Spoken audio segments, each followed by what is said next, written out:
여러분 안녕하십니까? 안전지대 119의 안전지킴이 아나운서 이가희입니다.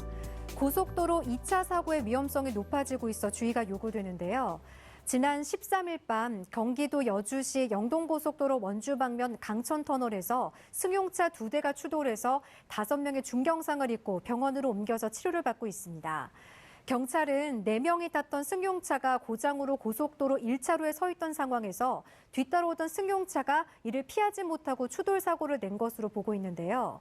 고장으로 고속도로에서 차가 멈췄다면 사고 조치보다는 몸을 피하는 게 우선입니다. 갓길로 차를 뺄 수 없는 상황이라면 먼저 몸을 피해야 하는데요. 차 인근에서 2차 사고 방지 조치를 하다가 뒷차에 자칫 목숨을 잃을 수 있기 때문입니다. 차를 갓길에 주차했더라도 졸음운전 차 때문에 다시 사고를 당할 수 있으니 가드레일 밖으로 몸을 피하는 것이 가장 좋은 방법이라고 하는데요. 몸을 피한 후엔 200m마다 설치되어 있는 위치 이정표를 확인한 뒤에 한국도로공사 콜센터에 전화해서 긴급 무료 견인 조치를 받는 것이 좋다고 하니까 참고하시기 바랍니다. 오늘 안전지대 119에서는 아찔했던 교통사고와 화재 사고를 점검해보고 더운 날이 이어지면서 늘고 있는 냉방병에 대처하는 방법을 알아보도록 하겠습니다. 먼저 안전이 필요한 곳이면 어디든 달려가는 든든한 시민 지킴이 119 구조대와 함께 뜨거운 화재 현장부터 긴급 출동합니다.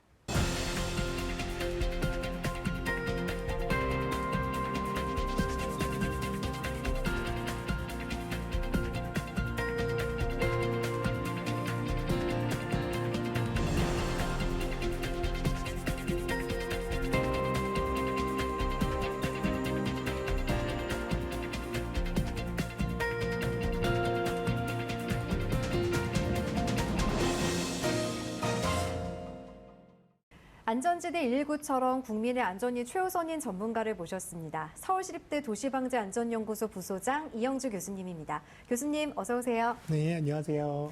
교수님, 입추가 지났는데도 더위가 계속되고 있어요. 그래서인지 실외기 화재 사고도 더 많이 일어나고 있는 것 같습니다. 네, 연일 계속되는 더위에 에어컨 사용이 늘면서요. 또 실외기 화재 사고도 줄을 잇고 있는데요. 네. 집안에 놓은 에어컨 실외기 과열이 화재 원인이 될 수도 있습니다. 밤 9시 38분 서울 중구 퇴계로에 있는 인쇄 작업장에서 화재가 발생했습니다. 사무실 2층 내부에서 엄청난 연기를 동반한 불꽃이 번지고 있는데요. 급히 출동한 119 소방대원들이 굳게 닫힌 철문을 열고 발화 지점을 찾아 진화에 나섰습니다. 빠른 대처로 다행히 인명피해 없이 불은 10분 만에 완전히 꺼졌는데요. 경찰과 소방당국은 인쇄 사무실에서 불이 시작된 정확한 원인을 찾기 위해 다방면으로 노력하고 있습니다. 저녁 8시 17분 서울 송파구 오금로에 있는 학원 옆 주차장에서 시뻘건 불길이 치솟고 있습니다. 119 소방대원이 신속히 화재 진압에 나섰는데요. 다행히 인명피해 없이 불은 통신 케이블과 변압기 일부를 태우고 10분 만에 꺼졌습니다. 경찰과 소방당국은 누군가 버린 담배꽁초에 의해 불이 난 것으로 보고 정확한 화재 원인을 조사 중입니다. 밤 12시 49분 서울 강남구 도산대로에 있는 사무실에서 화재가 발생했습니다. 건물 5층 사무실 책상 위에서 불이 시작됐는데요. 119 소방대원의 신속한 진압으로 인명피해 없이 불은 꺼졌지만 사무실 집기류 일부가 불에 탔습니다. 경찰과 소방당국은 사무실 책상 위에 있는 전자제품에 연결된 전선 과부하로 인해 스파크가 일어나면서 불이 난 것으로 보고 정확한 화재 원인을 찾고 있습니다. 더위가 조금은 누그러졌다고 하지만 여전히 한여름 같은 날씨가 이어지고 있는데요. 그렇기 때문에 에어컨을 온종일 켜놓고 계시는 분들이 많지 않을까 싶습니다. 이 때문에 실외기가 과열돼서 화재 사고가 이어지고 있는 게 아닌가 싶은데요. 네, 그렇습니다. 요즘 아파트 실외기 화재 사고 접수 건수가 늘고 있는데요. 네. 집안에 실외기를 놓는 분들이 종종 있습니다. 네. 거기서 화재가 시작된다, 이렇게 볼 수 있겠습니다. 맞아요. 최근에는 이 미관상의 이유 때문에 집안에 실외기를 놓는 분들이 많으시더라고요. 근데 이게 문제가 되는 이유가 뭔가요? 네, 실외기가 과열되면서요. 실외기 내부에 전선의 피복이 벗겨져서 녹을 수도 있고요. 네. 또 이로 인해서 스파크가 발생하면서 실외기에 쌓인 먼지라든지 또 주변 물건에 불이 붙을 수 있기 때문인데요. 네. 실제 온도를 측정해 보면 틀어놓은 지 약 10분 정도 지났는데 에어컨 실외기 온도가 2배 정도 올라서요. 섭씨 70도씨에 이르는 것을 확인할 수가 있었습니다. 또 에어컨을 잠시만 가동해도 실외기 온도는 급격히 올라간다, 이렇게 이해하시면 되겠습니다. 그러니까 이 상태로 밀폐된 공간이 열기까지 더해진다면 당연히 화재 위험성은 높아질 수밖에 없겠네요. 네, 그렇습니다. 에어컨은 실외기의 전기 합선과 모터의 과열로 이 열이 축적되는 이런 원인으로 불이 난다고 보시면 되겠습니다. 네. 그렇다면 이 실내기 화재를 예방할 수 있는 방법은 없을까요? 네, 물론 있습니다. 먼저 실외기 전선이 낡거나 벗겨졌는지 주기적으로 잘 점검을 하셔야 되겠고요. 네. 또 실외기를 내부에 설치할 때는 더운 바람이 나가는 곳이 막히지 않도록 잘 관리를 하셔야 됩니다. 네. 또 환기나 청소를 수시로 해주는 것도 당연히 물론 하셔야 되겠고요. 네. 또 주변에 물건이 쌓아두지 않게끔 이렇게 관리를 하시는 게 좋겠습니다. 네. 최근에 발생한 청주의 한 아파트 실외기 화재 사고를 보면은요, 실외기가 과열된 상태에서 시작된 이 불꽃이 옆에 있던 장난감에 옮겨 붙어서 불이 이 화재로 커진 것으로 이렇게 확인되고 있습니다. 그러니까 보통 실내기에 물건을 쌓아두면 안 된다라는 거는 알고 있음에도 불구하고 설마 화재가 날까 이런 아니란 생각 때문에 화재가 나거든요. 네. 이렇게 방심하지 말고 실내기 옆에는 물건을 절대 쌓아두지 말아야겠습니다. 네, 더위보다 더 무서운 에어컨 실외기 화재 사고, 우리 집은 괜찮은지 오늘 당장 살펴보시기 바랍니다.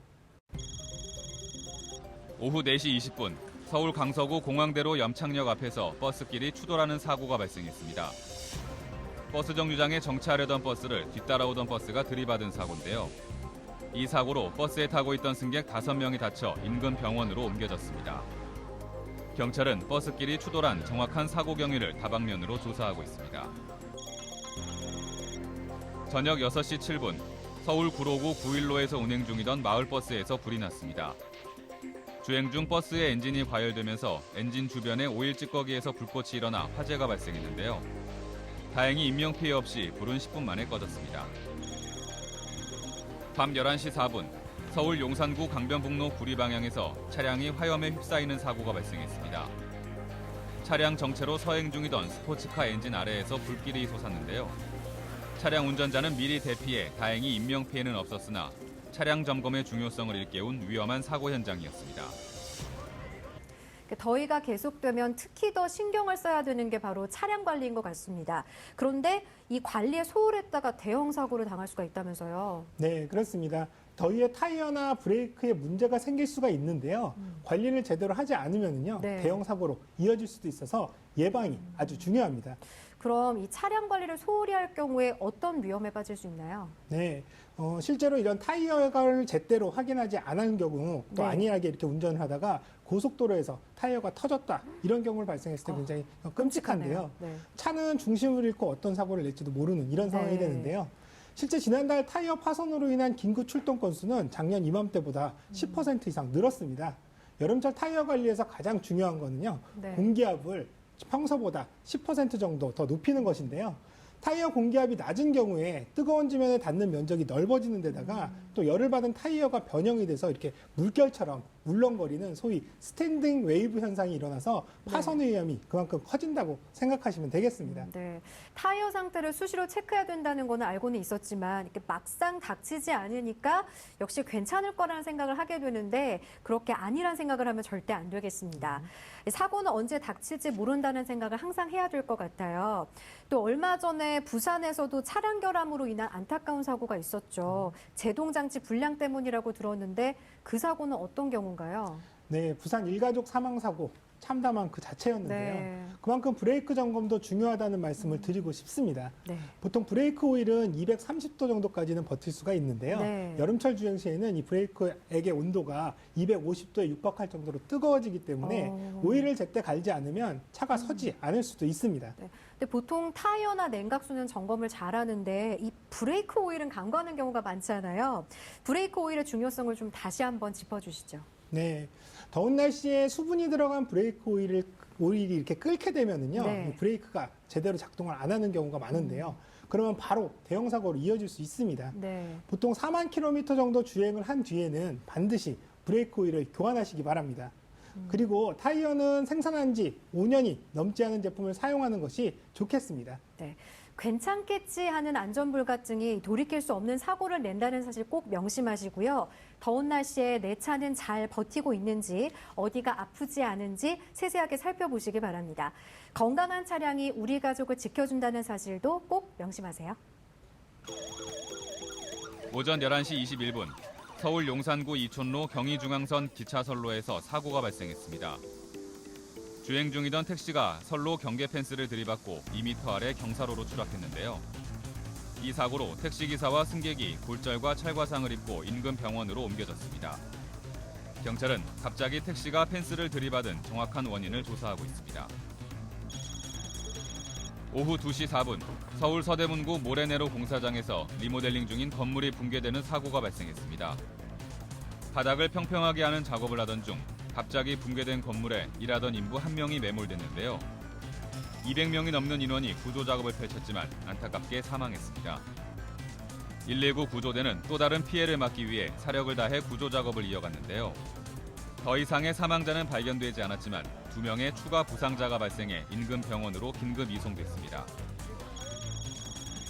밤 11시 30분 서울 강동구 신설 공사장 내에서 승용차가 5m 아래로 추락하는 사고가 발생했습니다.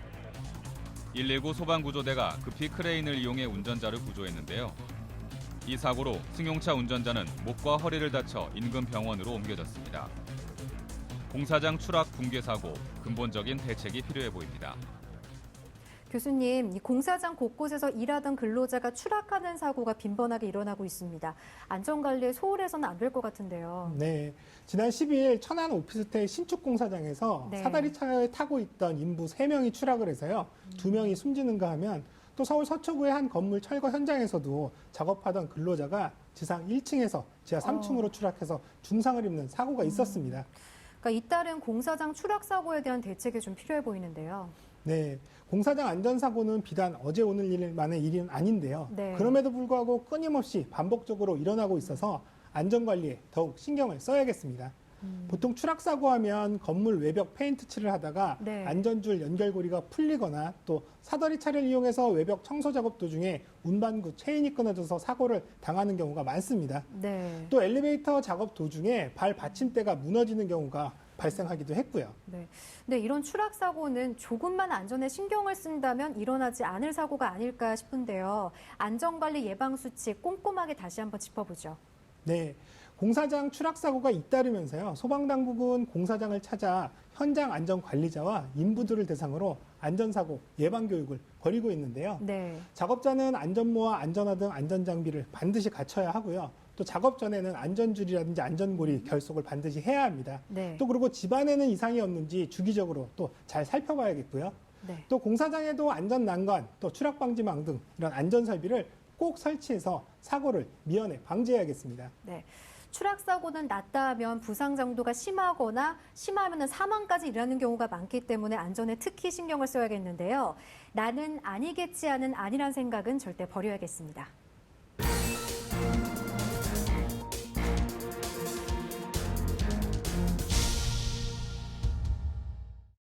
우리들의 안전생활을 위해 안전수칙을 속속들이 짚어보는 안전연구소 알아야 산다 시간입니다. 교수님, 이 더위가 살짝 누그러들었다고는 하는데 여전히 덥거든요. 네, 올해 여름은 유독 길게 느껴지는데 이 온열 질환으로 응급실을 찾은 사람이 작년에 1.5배로 사상 최대라고 하죠. 네, 그렇습니다. 질병관리본부의 온열질환자 감시체계 통계에 따르면요, 네. 5월 23일부터 지난 12일까지 발생한 온열질환자는요, 1,500여 명이 넘는 것으로 이렇게 집계되고 있습니다. 네. 그에 따른 사망자도 계속 늘어나고 있고요. 때문에 거기에서 오는 질환이 또 있어서 주의를 해야 되는데요. 더위에 에어컨 가동이 늘면서 냉방병 환자도 늘고 있다는 겁니다. 그래서 오늘은 온열 질환 시 대처법과 또 냉방병 예방에 대해서 속속들이 알려주신다고요? 네, 그렇습니다. 온열질환자는 3명 중에 1명꼴인 이 34.9% 정도가 네. 60세 이상의 노령층으로 나타나고 있지만요. 또 상대적으로 젊은 연령층에서도 적지 않게 발생을 하고 있습니다. 네. 이 온열질환의 증상과 응급처치법에 대해서 광진소방서 119 소방대원이 자세히 알려주신다고 합니다. 온열질환은 일사병, 열사병, 열경련이 있는데 공통적으로 무더위나 고온에 장시간 노출될 경우 발생하는데요. 어지럼증, 발열, 구토, 근육경련 등의 증상을 동반합니다. 온열질환 증상이 발견되면 우선 환자를 그늘로 옮기고 119에 신고해야 하는데요. 구조대가 오기 전까지 물에 적신 얇은 천을 환자 몸에 덮어주고 시원한 물을 마시게 하는 것이 좋습니다. 단, 의식이 없다면 물이 기도로 넘어갈 수 있기 때문에 이때는 물을 먹이지 않아야 합니다.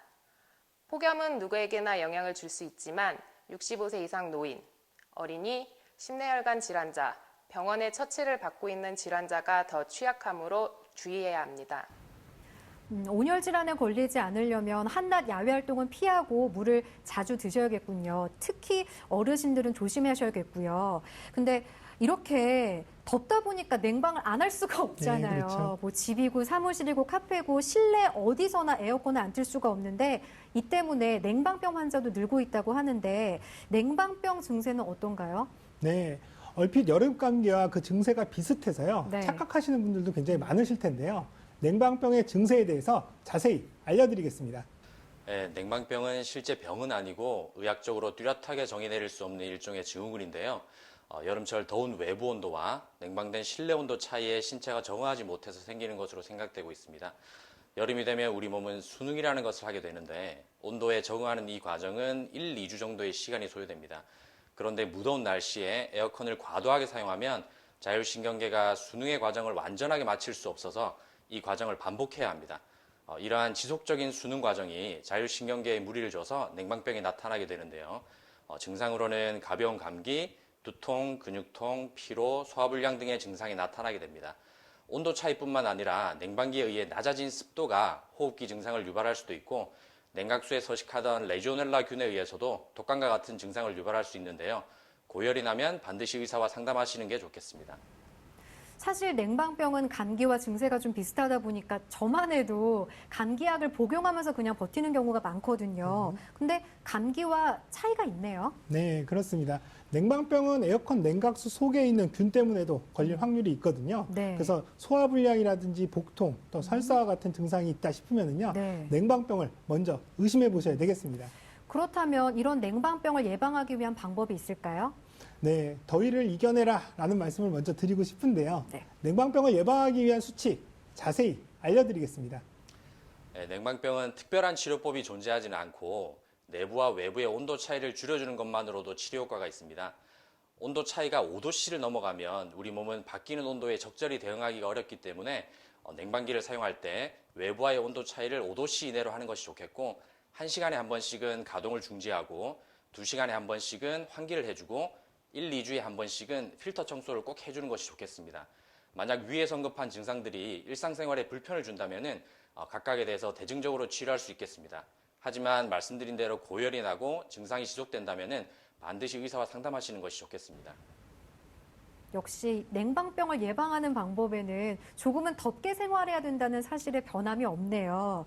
에어컨을 장시간 틀었다면 잠시 끄고 문을 열어서 환기를 시키는 게 중요하겠습니다. 네, 그리고 에어컨 내부라든지 필터가 더러운 경우에는요, 네. 각종 세균의 서식지가 될 수 있기 때문에 에어컨 필터 청소는 자주 해주시는 것이 좋겠습니다. 네, 오늘 안전연구소 알아야 산다에서는 온열 질환과 냉방병에 대해서 알아봤는데요. 이영주 교수님의 요청 정리로 다시 한번 체크해 봅니다.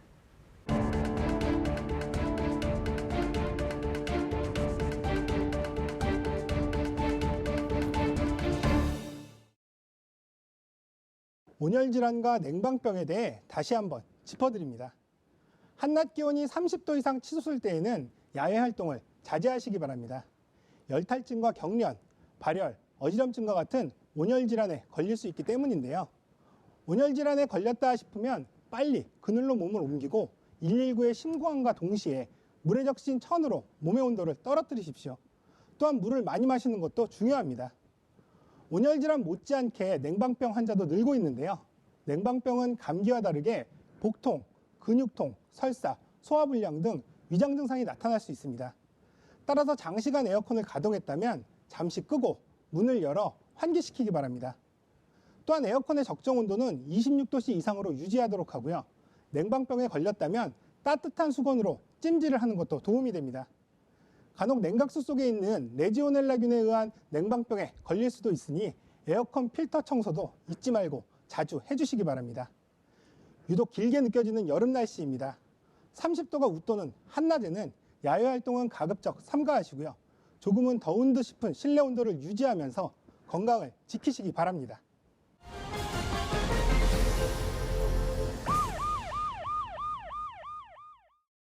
편리하게만 생각했던 시설물이 우리 아이들의 안전을 위협하기도 하는데요. 놀이기구처럼 계속해서 돌아가는 회전문에서 아이들이 장난을 치다가 사고가 날 수 있어서 부모님들의 주의가 필요합니다. 네, 자동으로 이 돌아가는 회전문의 경우에 어린아이가 혼자 이용하기에는 매우 위험한데요. 네. 아이가 혼자 우왕좌왕하다가 회전문에 떠밀려서 넘어질 수도 있거든요. 네. 언제나 보호자와 함께 이용을 하도록 해야 되겠고요. 또 손이나 발, 옷이 끼지 않도록 보호자는 문틈을 항상 살피는 습관을 들이셔야겠습니다. 네. 호기심이 많은 아이들의 안전을 위해서 가장 중요한 것은 부모님의 관심과 지도라는 걸 잊지 마시기 바랍니다. 안전은 실천이고 우리들의 공동 운명이기 때문입니다.